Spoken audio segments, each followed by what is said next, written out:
What are we doing here? And where are we gonna go? It's like we just woke up one morning and then it's welcome to the show.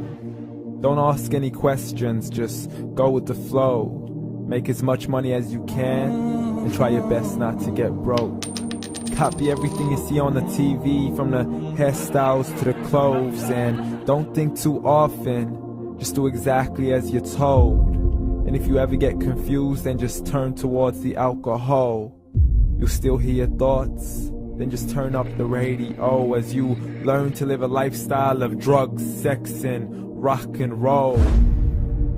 But in all honesty, I just need to know, is there more to the cycle than growing and getting old? Living and dying just to leave behind a happy home and a whole lot of property that somebody else is going to own. I just really need to know before the casket's closed, 'cause I'm not willing to gamble with my soul, nor am I ready to take any chances. These are just simple life questions and I'm just searching for some answers. Like, what are we doing here? And what is our purpose? How did we get here, and who made us so perfect?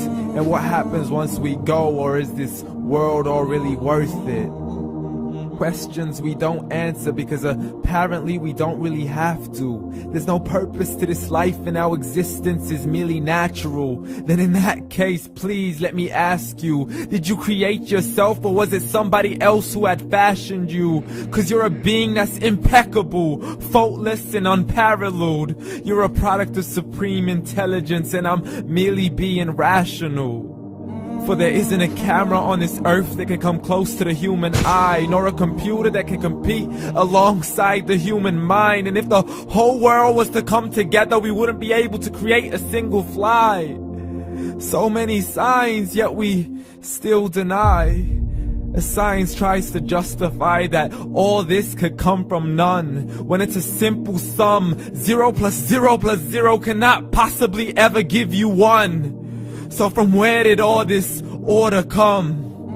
For everything has its origins, a maker, a creator of its own. I mean, the only reason you're watching this video is because somebody had to press upload.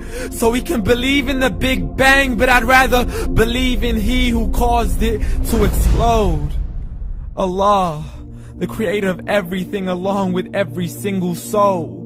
The ever-living, the master, the only one who is in control. Unlike his creation, beyond our imagination. And no, he's not a man, nor does he have any partners in association.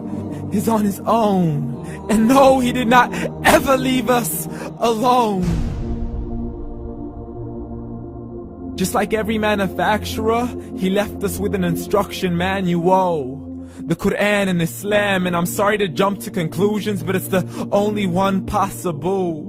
The only definition of God is the one and only supreme being. It's logical, a book with 0 contradictions, with miracles that are both scientific and historical, all revealed over 1400 years ago.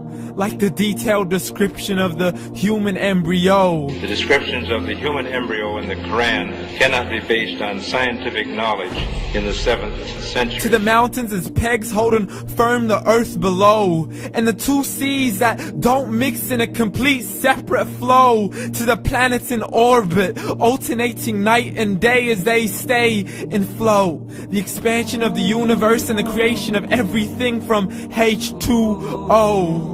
To the stories of the past and the preservation of Pharaoh. To identifying the lowest point in the land where Persia defeated Rome. The gushing fluid that created man in the glands between the ribs and the backbone. And not a word has changed, it's still the same. So please explain how all this was known over 1400 years ago. To a man who couldn't read or write, as he would recite whatever the angels spoke. And if you still don't believe, please try to come up with something that's even close. But you can't, so we took God as a mockery and his messengers as a joke. Muhammad could not read or write. How's somebody who can't read or write gonna start a religion? Dismissed his scriptures as legends and tales of the ancient folk, as we live life according to our whims, desires and hopes. saying this life is the only home we will ever know. We will live then die, then simply turn to bones. YOLO! Correction, after the grass dies, the rain arrives and it regrows, and Allah promises to do the same thing to your very soul and bring you back from your very fingertips to your toes, as the all-seeing supreme being watches us so close, and we are surely being tested in our wealth, our health, and our self, and everything that we've been blessed with. So believe, for we will surely be resurrected and be brought back to our Lord and account for every single deed, as He hands us our books and orders us to read. From the bad to the good and everything in between. You yourself are sufficient for your own accountability, so don't be mad at me. You are the one who thought He wouldn't come back to me. I gave you a whole life long to search after me, but you were busy in all that which was temporary. So read, and glad tidings to all those who believed. And if you disbelieve, read. And don't let that day be the first day you find out what your life really means. Read.